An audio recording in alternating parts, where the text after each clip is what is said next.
If you want to know what $3 billion smells like, it's not old leather or expensive cologne.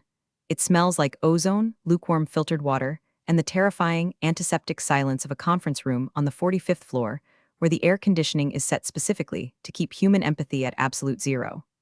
I was sitting there, staring at the signature line on a contract that was thick enough to stop a small caliber bullet, feeling the familiar hum of adrenaline that comes right before the ink hits the paper. This wasn't just a deal. This was the culmination of 6 months of my life spent in airport lounges and negotiating with regulatory bodies that make the IRS look like a charity organization. I'm Riley. I'm the strategic partnerships lead for a tech firm that everyone in New York thinks they know, but nobody actually understands. I'm the mechanic who goes down into the engine room of the Titanic and makes sure the turbines are actually turning while the captain is busy waving at the icebergs. The telecom deal was supposed to be impossible. Everyone said the Europeans would never sign over that level of data integration. But I knew something they didn't. I knew their lead negotiator had a weakness for strict punctuality and hated ambiguity. So, for 6 months, I was a metronome. I was precise, I was boring. And today, boring was about to pay for the new wing of our headquarters. Harold, our VP, was sitting across from me, sweating through a shirt that probably cost more than my first car. He looked like he was vibrating. That's the thing about the visionaries in this industry. They love the idea of the money, but they vomit at the sight of the work required to get it. I slid the pen across the mahogany table. The European counterpart, a man made of gray steel and silence, nodded at me. Not at Harold, at me. He signed. That split second of validation where the competence speaks louder than the title. If you're listening this and you've ever had to save your boss's ass without them even realizing they were in danger, do me a quick favor, hit subscribe and maybe upvote this story, because what I'm about to tell you is going to be cheaper than therapy and more satisfying than watching your ex trip on a sidewalk. It really helps get these confessions out there. So, the deal closes, champagne pops. Harold is suddenly the loudest guy in the room, slapping backs, talking about synergy and paradigm shifts like he didn't spend the last 3 meetings scrolling through golf course reviews on his iPad. I stood by the window, looking out at the Manhattan skyline, feeling that quiet, steel-reinforced satisfaction. I thought the hard part was over.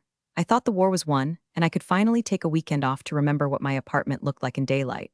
I was an idiot. The hangover from the victory lasted exactly 48 hours.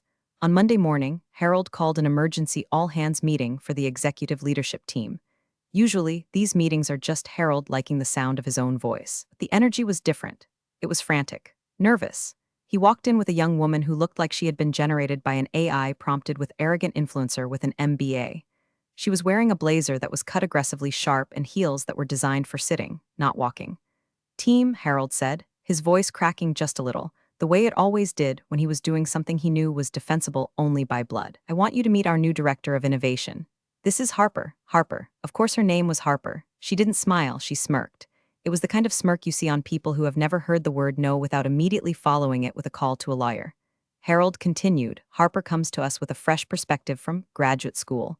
He didn't mention which school. He didn't mention her previous experience, mostly because her LinkedIn profile probably listed Chief Vibe Officer at a startup that folded in 3 months. Hi everyone, Harper said. Her voice had that vocal fry that sounds like sandpaper on a chalkboard. I've been looking at the workflows here and honestly, it feels a little dinosaur. We're going to pivot. We're going to disrupt ourselves before the market disrupts us.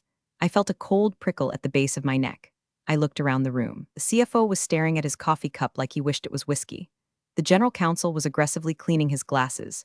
No one said anything. They all knew who she was. We all knew Harold's last name, and we all knew hers. This wasn't a hire, it was an inheritance. Riley, Harold said, pointing a sweaty finger at me.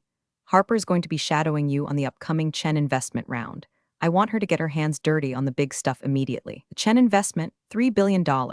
Wallace Chen, the man who ate executives for breakfast and used their business cards to pick his teeth. Harold wanted to throw this glitter-covered grenade into the bunker with the most dangerous investor in the hemisphere. Shadowing? I asked, keeping my voice level, the calm authority mask bolted tight to my face. Harold, the Chen deal is in the delicate phase. Wallace doesn't like new faces. He'll love this face, Harper interrupted, winking, in a board meeting. Besides, Riley, no offense, but your strategy seems a little traditional. I think Wallace wants to see the future. The future, I repeated, deadpan. Exactly, she said, leaning back and putting her shoed feet on the rung of the chair next to her. I'm here to bring the juice. I looked at Harold. He looked away. He knew. He knew he was handing the keys to a Ferrari to a toddler who had only ever driven a tricycle in a padded room. But he was weak and she was his blood, and in corporate America, blood is thicker than competence, thicker than profit, thicker even than the survival instinct. I didn't argue. I didn't fight. I just nodded, picked up my notebook, and wrote a single line in my crisp architectural handwriting: document everything. The storm wasn't coming. It was already in the room, wearing designer perfume and looking at me like I was the help. I walked out of that meeting knowing two things. First, that this company was about to bleed, and second, that if I wasn't careful, Harold and his little princess were going to use me as the tourniquet. But they forgot one thing. I'm not the help. I'm the one who holds the keys to the vault, and I have a very, very long memory.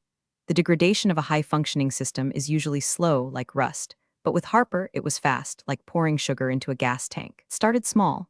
She would reply all to email chains she hadn't read, adding thoughts that were just rewordings of the subject line.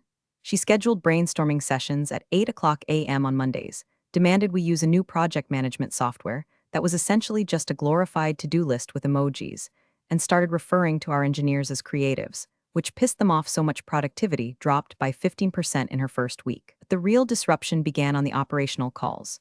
We were dealing with a logistics partner in Singapore, a relationship I had cultivated over 4 years of midnight calls and cultural deference. We were discussing supply chain latency, boring, critical stuff. I had the flow. I was guiding the conversation toward a 4% margin adjustment. Then Harper chimed in. Guys, she interrupted, her voice booming over the Polycom speaker. Let's zoom out. What's the moonshot here? Why are we talking about shipping containers when we should be talking about drone swarms? Silence on the line, the kind of silence that costs money. Harper, I said, hitting the mute button on my end for a microsecond. We are discussing maritime law and customs clearance. Drones aren't legal in this airspace. Not with that attitude, she scoffed, unmuted. Look, Singapore team, can I call you Singapore team? We need to be agile. Forget the containers. Let's ideate on a digital-first delivery mechanism. The lead partner in Singapore, a man named Mr. Tan who had never made a joke in his life, cleared his throat. Miss Harper, are you suggesting we digitize physical hardware? Exactly, she snapped her fingers. Now you're getting it. I saw the bridge burning in real time. I had to step in.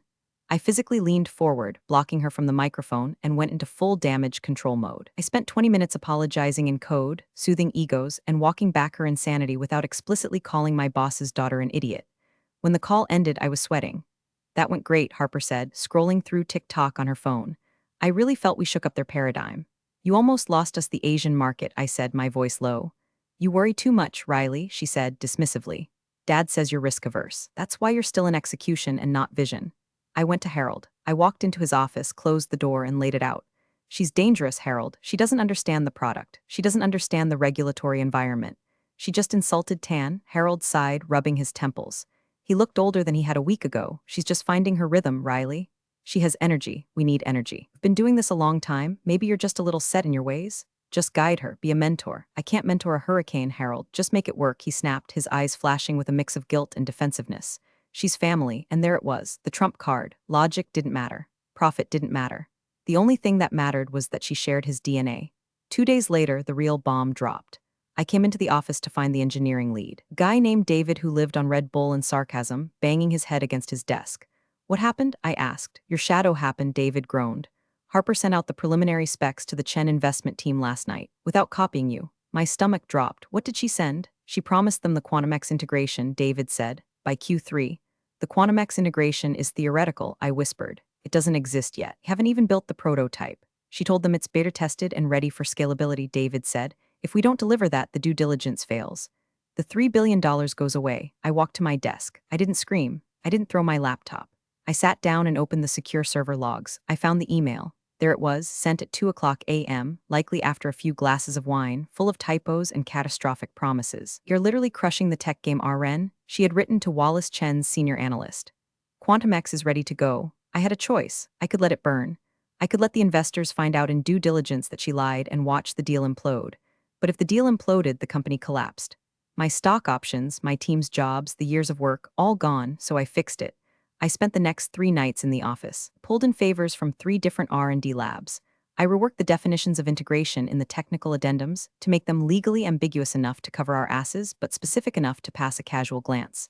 I built a bridge out of smoke and mirrors to cover the chasm she had dug. I didn't sleep. I survived on black coffee and rage. By Friday morning, the data room was updated. The lie was sanitized into a projected roadmap. The crisis was averted. Harper walked in at 10:30 a.m. holding a green juice.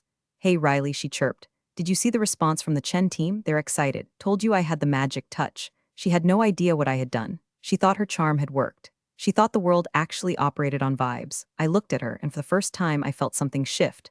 I wasn't just annoyed anymore, I was done. I opened a hidden folder on my encrypted drive labeled contingency. I dragged the original email she sent, the one with the lies, into the folder. Then I dragged the log of my corrections. Then I dragged the timestamped Slack messages where David confirmed the tech didn't exist. Good job, Harper, I said, smiling a smile that didn't reach my eyes. You really shook things up. I know, right? She beamed. I saved the folder. The paper trail had begun. She wanted to play visionary? Fine. I was going to play forensic accountant. And in corporate America, the accountant always wins in the end. Wallace Chen was not a man who appeared on magazine covers. He was the man who owned the publishing houses that printed the magazines. He was 70 years old, wore suits that cost more than my education, and had eyes that looked like two pieces of flint waiting to strike a spark. He didn't speak often, and when he did, never repeated himself. Dealing with Wallace was like playing chess with a grandmaster who was also holding a loaded gun under the table. The prep for the $3B investment meeting was a nightmare. Harold was hyperventilating in his office, popping beta blockers like Tic Tacs. Harper, on the other hand, was terrifyingly calm. She had spent the last week creating a slide deck that was 90% graphics and 10% incoherent gibberish. She insisted on leading the pitch. I have a connection with Wallace, she claimed. I can feel his energy. He wants to be inspired. He wants a return on equity, Harper, I said, trying to review the financial audits one last time. He doesn't care about inspiration. He cares about EBITDA. Bo ring, she sang-songed. Riley, you have to trust the narrative. So we walked into the boardroom. The air was thin. Wallace sat at the head of the table, flanked by 4 lawyers who looked like they were bred in a lab to find loopholes. I took my usual seat at Wallace's right hand, the operator's seat. Harold sat on the left. Harper stood at the front, clicking her presentation clicker like it was a detonator. She started talking. It was a train wreck. It was a masterclass in vacuous corporate speak. She used words like synergy, holistic ecosystem, and crypto-adjacent leverage in the first 3 minutes. She flashed slides of happy people holding phones, stock photos of diverse handshakes, and a graph that had no y-axis, just an arrow pointing up labeled success. I watched Wallace. He didn't blink, he didn't take notes, he just stared at her. His face was a mask of absolute neutrality. It was the kind of silence that makes lesser men crumble, but Harper was immune to social cues. She kept going. She pivoted to her NFT strategy. And finally, she announced, beaming, we're going to launch a limited series of commemorative tokens for our Tier 1 partners. It's going to drive engagement through the roof. It's the metaverse, Wallace, it's now. Wallace slowly turned his head. He didn't look at Harper. He looked at Harold. Harold, Wallace said. His voice was soft, dry like old parchment. Are we selling technology or are we selling cartoons? Harold turned pale. It's a multi-pronged approach, Wallace. Harper is just highlighting the aspirational verticals. Aspirational, Wallace repeated, tasting the word like it was spoiled milk. Then he looked at me. For the first time in the meeting, his eyes had life in them. He looked at me with a question that didn't need to be spoken. Are you seeing this? I gave him the smallest nod, a microscopic incline of the chin. I see it. I fixed the data room. The numbers are real, even if the presentation is a hallucination. Wallace turned his attention to the physical term sheet in front of him. It was a 100-page document that I had drafted, redrafted, and memorized. He flipped past the financials. He flipped past the regulatory compliance. He stopped on page 84. I knew exactly what was on page 84. Section 12, paragraph C, human capital retention. He took a gold fountain pen out of his pocket. He circled something on the page. He didn't write a note, just circled it twice. Then he looked up at Harper, who was now rambling about viral loops. Miss Harper, Wallace interrupted. Call me Harper, she smiled. Miss Harper, he continued, ignoring her request. Your enthusiasm is noted. Please sit down. I have questions about the supply chain integration. He turned his body away from her, effectively cutting her out of existence, and faced me. Riley. The latency figures in the Singapore market. Explain them. Harper's smile faltered. She stood there, clicker in hand, awkwardly frozen. I can take that, she stammered. The moonshot is Riley, Wallace said, sharper this time. I leaned forward. The latency is down 4% due to a renegotiated customs protocol, Wallace. We sacrificed some margin on the front end to guarantee 99.9% uptime. It's an Appendix B. Wallace nodded. Good, smart trade. He closed the folder. He kept his hand resting on it. Specifically, his hand was resting on the section he had circled. Harper sat down, sulking, checking her phone. Harold wiped sweat from his forehead. They thought they had survived. They thought Wallace was just being old school. But I knew better. Wallace Chen didn't circle things for fun. He had found the lever. He had found the one thing in that document that mattered more than the NFTs or the buzzwords or Harold's desperate grin. He had found the kill switch. And as he looked at me one last time before ending the meeting, I realized he was just waiting to see if anyone was stupid enough to press it. The retaliation was clumsy, which made it all the more insulting. If you're going to stab someone in the back in a corporate environment, you use a scalpel, not a rusty spoon. But Harper was all blunt force trauma. It started the Tuesday after the pitch meeting. I tried to log into the shared executive calendar to schedule the follow-up diligence call with Wallace's team. Access denied. A little red box popped up, Contact Administrator. I tried to open the Chen Deal final drafts folder on the server. Access denied. I sat back in my chair, sipping my lukewarm coffee. I didn't call IT. I knew what this was. This was the digital equivalent of changing the locks while your spouse is at the grocery store. Then came the email. It wasn't from Harper. It was from Harold, but the syntax was all wrong. Harold used commas like they were going out of style. This email was a stream of consciousness block of text. Subject, org chart realignment / vision forward Riley. As we pivot toward the closing of the Chen investment, we are looking at streamlining our leadership optics. Harper has expressed a desire to take point on the finalization phase to better align with the new innovation strategy. Given budget concerns and the need for a fresher narrative, your role is being reviewed for potential restructuring post-close. In the interim, please route all investor comms through Harper directly. We appreciate your support in this transition. Restructuring. Corporate speak for we're going to fire you the second the check clears. We need you to stay quiet until then. I read it twice. I felt the anger, sure, hot and sharp in my chest. I had built this department. I had saved their asses in Singapore. I had sanitized their data room. And now I was being restructured because a 28-year-old with an ego the size of Texas felt threatened because the investor asked me a question instead of her. But anger is a useless emotion in the boardroom. Anger makes you messy. Calculation makes you dangerous. I didn't reply immediately. I swiveled my chair to my secondary monitor, the one connected to my personal hard drive. You see, I'm not a rookie. I lived through the dot-com bust and the 2008 crash. I know that loyalty is a myth told by HR departments to keep salaries low. I had been mirroring the entire negotiation history to my private cloud for 6 months. Every email, every draft, every red line, every Slack message where Harper asked what does EBITDA mean lol. I opened the folder, it was all there. The Quantum X lie she sent, the log of me fixing it, the transcript of the call where she insulted the Singapore team, and most importantly the original term sheet where I had highlighted the clause Wallace circled. I smiled. It was a cold, tight smile. I hit reply on Harold's email. Harold understood. Efficient communication is key. I will direct all incoming queries to Harper. Just to clarify, Harper will be the sole signatory on the compliance deliverables for Wallace Chen. I want to ensure the chain of custody is clear for the audit. I pressed send. It was a trap. A beautiful, simple trap. By confirming she was the sole signatory, they were giving me a get-out-of-jail-free card for whatever disaster she was about to cause. And they were too stupid to see it. 10 minutes later, Harper walked by my glass-walled office. She didn't look at me. She was talking loudly on her phone. Yeah, I'm basically running the close. It's exhausting, but someone has to be the adult, right? She stopped, pivoted, and looked through the glass. She gave me a little wave. A dismissive, fingers-only wave, like you'd wave at a goldfish. I waved back. That afternoon, I went to the break room. A junior analyst, a kid named Kevin, who I had trained on SQL databases, was there making tea. He looked around nervously, then slid a folded piece of paper across the counter to me. I saw the draft org chart on the printer. He whispered, terrified. They're erasing you, Riley. It's not right. I took the paper. It was a printout of the new hierarchy. Harper was at the top, Chief Strategy Officer. My name wasn't on the page. Thanks, Kevin, I said softly. Don't worry about it. What are you going to do? He asked. Are you going to sue? Suing takes too long, Kevin, I said, putting the paper in my pocket. And it costs too much money. No, I'm going to do something much worse. What? I'm going to let them have exactly what they want. I walked back to my desk. I cleared my personal items. I took the photo of my dog. I took my lucky stapler. I left the desk bare except for the computer. They wanted to run the show? Fine. I was going to hand them the steering wheel. I just wasn't going to tell them that I had already cut the brake lines. The silence from the C-suite was deafening. For 3 days, I sat in my office with nothing to do. No emails, no meeting invites, no frantic calls from Harold asking where the regulatory binders were. It was the eerie calm of a ghost ship. They were freezing me out, hoping I'd just quit so they wouldn't have to pay the severance package. I used the time to have coffee. Not just any coffee. Strategic coffee. I met with Marcus, one of the independent board members, at Cafe 3 blocks away.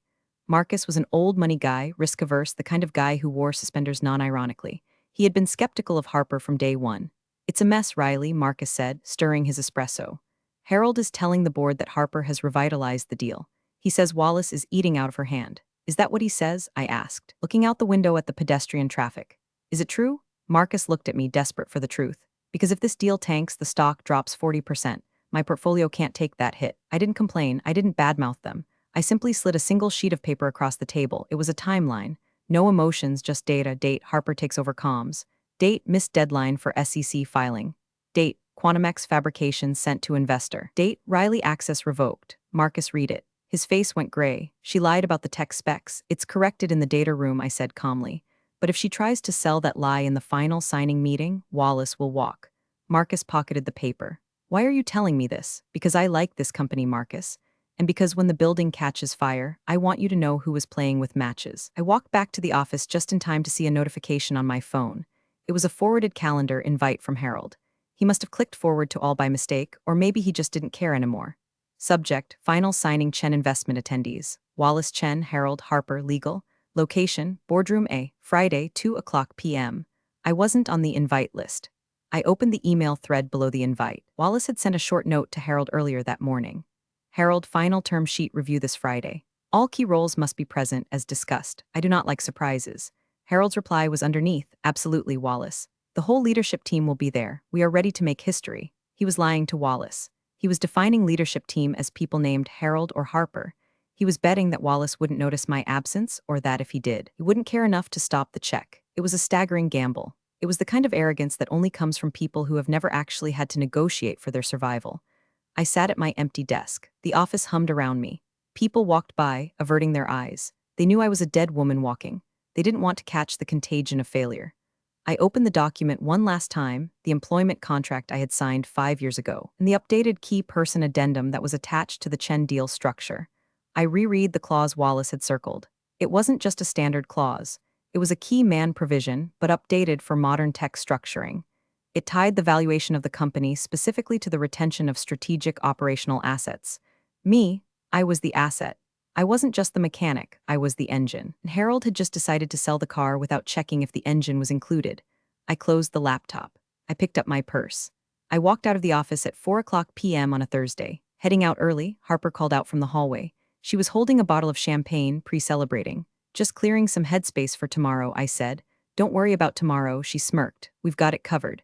You can probably just zoom in, or take a personal day. I'll keep that in mind, I said. Enjoy the downtime, she said, popping the cork on the bottle. You look tired. I am, I said truthfully. But I think I'll sleep well tonight. I took the elevator down. I didn't go home. I went to a print shop. I printed one copy of the full term sheet. I put it in a plain manila folder. No branding, no logos, just the truth bound in paper. The storm was gathering, and for the first time in my life, I wasn't trying to stop it. I was just waiting for the lightning to strike. Thursday night was a study in contrasts. While I was in my apartment, ironing my best suit, the charcoal Armani that I wore when I needed to look like an executioner, Harold and Harper were at a steakhouse downtown. I know this because Harper posted 14 Instagram stories about it. Closing deals and eating meals, nail polish, boss babe, 3 billion, empire, state of mind. One video showed Harold raising a glass of red wine.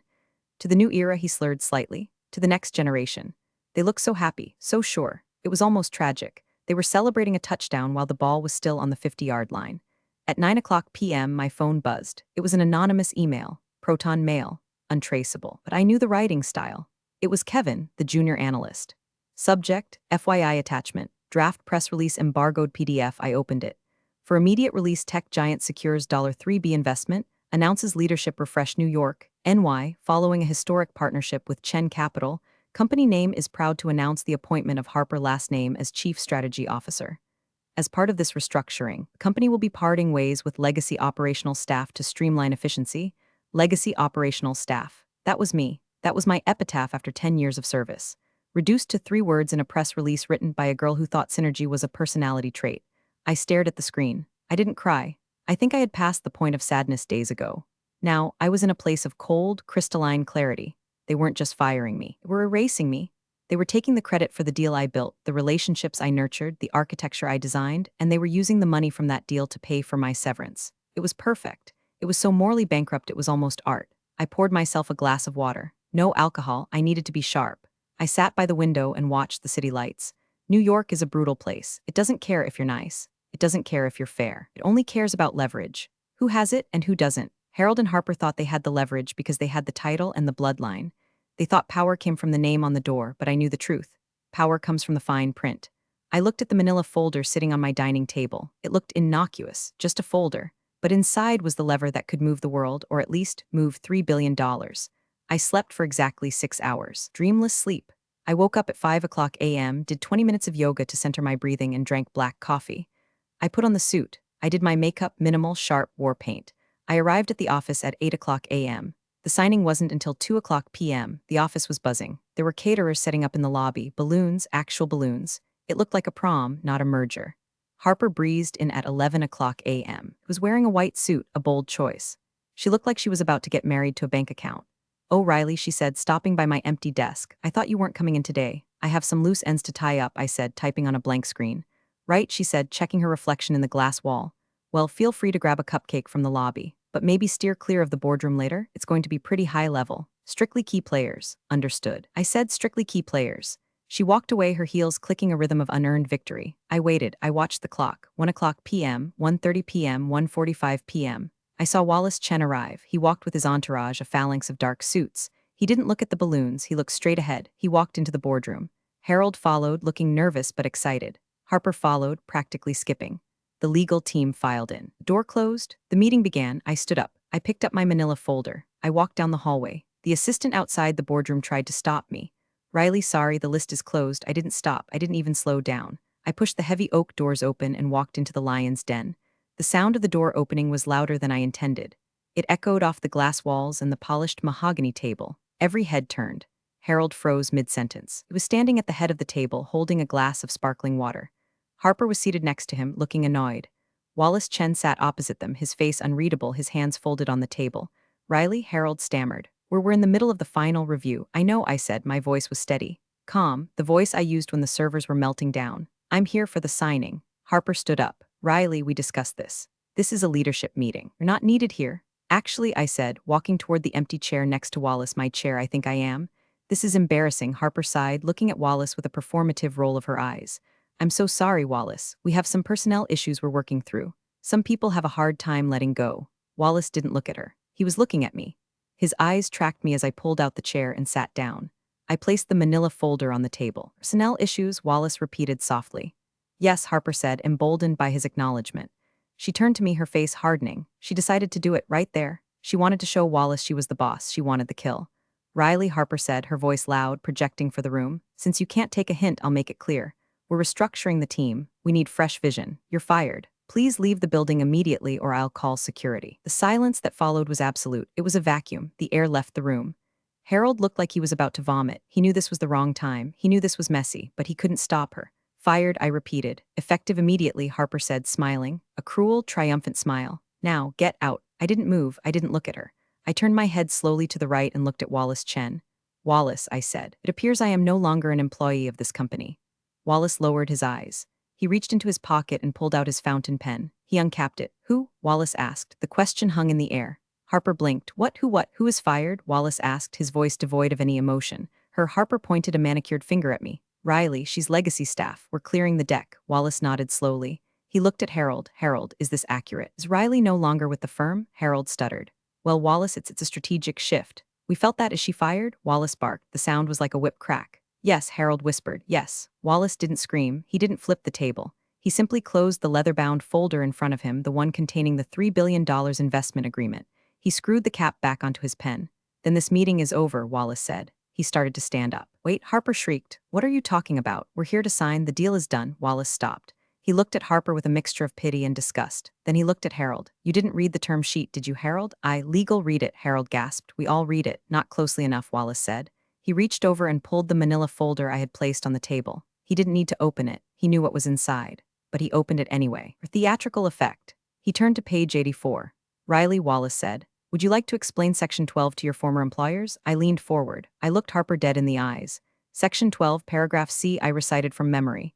"The key person dependency clause. It states that the investment is contingent upon the continued employment and operational authority of specific key personnel, deemed critical to the asset's stability." Harper laughed, a nervous, high-pitched sound. "Yeah, like Dad and me." "No," Wallace said, "not you." He spun the document around and slid it across the table. He pointed to the names listed under the clause. There was Harold's name, and there, right below it, was mine. Riley, last name, head of strategic partnerships. "If Riley leaves," Wallace said, his voice ice cold, "for any reason, termination, resignation, or death, prior to the vesting period of 24 months, the deal is void. The valuation resets. The offer is withdrawn." Harper stared at the page. Her mouth opened, but no sound came out. Harold grabbed the paper. His hands were shaking so hard the paper rattled against the table. I didn't know. I thought it was just standard boilerplate." "I don't do boilerplate," Wallace said. "I invest in competence." And frankly, Harold, the only competent person I have met in this entire building is the woman you just fired. Wallace stood up fully now. He buttoned his jacket. So Wallace said, you have a choice. You can walk away from $3 billion or you can walk away from your daughter's tantrum. The trap had snapped shut and they were both caught in the teeth. The room was spinning for Harold. I could see it in his eyes. He was doing the math. $3 billion meant his retirement. It meant his legacy. It meant the golden parachute he had been dreaming about for 20 years. On the other side of the scale was Harper, his daughter, the visionary. Harper, to her credit, didn't understand that she had already lost. She was still fighting a battle that ended 5 minutes ago. This is ridiculous, she scoffed, though her voice wavered. It's a contract. We can amend it. Wallace, surely we can redline that name out. Put me in. I'm the CSO. Wallace looked at her like she was a stain on his carpet. You think you can replace 10 years of institutional knowledge and regulatory relationships with, what was it? Crypto-adjacent leverage? I have an MBA, she shouted. And I have $3 billion, Wallace replied calmly. And right now it's staying in my pocket. He turned to his lawyers. Pack it up. We're done here. The lawyers started closing their laptops. The sound of zippers and clicking latches filled the room. It was the sound of money leaving the building. No, Harold yelled. He slammed his hand on the table. No, wait, Wallace, please, wait. Wallace paused. Why? We can fix this, Harold said, sweat dripping down his nose. He looked at me. His eyes were pleading, desperate. Riley, we didn't mean it. It was a misunderstanding. A lapse in judgment. She fired me, Harold, I said calmly. In front of the investor, that's not a lapse, that's policy. We rescind it. Harold cried. You're not fired. You're promoted. Senior VP, coup. Whatever you want, Dad, Harper gasped. What are you doing? She's undermining us, Harold spun on his daughter. The enabler mask finally fell off, revealing the terrified, greedy man underneath. Shut up, Harper, he hissed. Harper recoiled as if he had slapped her. Excuse me, I said. Shut up, Harold roared. You have no idea what you're doing. You almost cost us everything. He turned back to Wallace. She stays, Riley stays. Harper will step down. Dad, Harper whispered, tears welling up. Genuine tears this time. The tears of a spoiled child realizing the toy store is closed. You can't be serious. I am perfectly serious, Harold said, his voice trembling. Step down now or you're fired. The silence returned. But this time it wasn't a vacuum, it was heavy. It was the weight of a guillotine blade waiting to drop. Wallace looked at me. Riley, is this acceptable to you? I looked at Harold, sweating and broken. I looked at Harper, crying and humiliated. And I looked at the contract. I could have walked away. I could have let it burn. It would have been poetic. But remember what I said earlier? I'm the mechanic. I fix things. And I had a team of 50 people outside that door who needed this funding to pay their mortgages. Also, I wanted to win, and walking away is losing. Staying and forcing them to look at you every day knowing you own them? That's winning. I have conditions, I said. Name them. Harold said immediately. Full autonomy on the operational budget, I said. Harper is removed from the building completely. Not a demotion, a departure. No consulting fees, no board seat. Done, Harold said. Dad, Harper wailed, and I added, looking at the term sheet. A renegotiation of my equity stake, triple the vesting. Harold didn't even blink. Done. I turned to Wallace. Then we have a deal. Wallace smiled. It was the first time I had ever seen him smile. It was terrifying. Excellent, Wallace said. He opened the leather folder again. He slid the pen to Harold. Sign, Harold signed. His hand shook, but he signed. Now you, Riley, Wallace said. I signed my name next to his. The ink flowed smoothly. Harper stood there, watching her inheritance turn into my leverage. She turned and ran out of the room. The door slammed behind her. Pleasure doing business, Wallace said, capping his pen. The meeting disbanded 10 minutes later. The lawyers shook hands. Wallace nodded to me, a gesture of respect that was worth more than the bonus I had just negotiated, and left. Harold sat in his chair, slumped over, staring at the wall. He looked like a deflated balloon. You played a hard game, Riley, he whispered. I didn't play a game, Harold, I said, standing up and collecting my folder. I did my job. You should try it sometime. I walked out of the boardroom. The balloons were still there. The caterers were putting out trays of shrimp. The staff was gathering, smiling, unaware that they had almost been unemployed 5 minutes ago. I walked toward the elevators. I needed fresh air. I needed to wash the smell of desperation off my suit. I heard sobbing from the emergency stairwell. I pushed the heavy door open. Harper was sitting on the concrete steps, her white suit smudged with dust, crying into her phone. He chose her over me. She was saying to whoever was on the other end. Probably her mom or her Reiki healer. It's so unfair. I had a vision. She looked up and saw me. Her face crumpled into a mask of hatred. You realized you ruined my life, right? She spat. You think you're so smart. You're just a bureaucrat. I stood on the landing looking down at her. Harper, I said softly. I didn't ruin your life. I saved the company. There's a difference. I'm going to start my own firm, she threatened, wiping mascara from her cheek, and I'm going to crush you. Good luck with that, I said, but a piece of advice? Read the contracts, all of them, even the boring parts. I turned to leave. Wait, she called out. How did you know Wallace would back you? I paused, hand on the door handle. Because Harper, I said, Wallace likes money, and I'm the one who makes it. You're just the one who spends it. I walked out onto the street. New York air was cold and smelled of exhaust and roasted nuts. It was the best thing I had ever smelled. I checked my phone. The press release had gone out, but it was different. Tech giant secures $3B investment. Riley last name promoted to chief operating officer. There was no mention of Harper. It was like she never existed. I walked to the corner and hailed a cab. I wasn't going to go celebrate. I wasn't going to post on Instagram. I was going to go home, pour a glass of expensive scotch, and sit in silence. We won. The competent people won. It doesn't happen often. Usually the Harpers of the world fail upwards and the heralds protect them and people like me get restructured into oblivion. But today the fine print held up. I looked out the window as the city blurred by. I felt healed, not happy exactly, but balanced. The scales had tipped back. And to the guy who fixes the AC on the 45th floor, I see you. Keep the air cold. We need it to keep our blood from boiling. I'm Riley. I'm the COO, and I'm never signing a document without reading the footnotes again. Some people confuse nepotism with power, until real money walks in and reminds them who actually holds the pen. Riley didn't need to argue, shout, or defend herself. She just let the paperwork speak. The daughter came in swinging a title, but Riley came in with leverage, earned in silence. In business, respect isn't inherited, it's negotiated. Appreciate you all for sticking through this one. See you in the next story.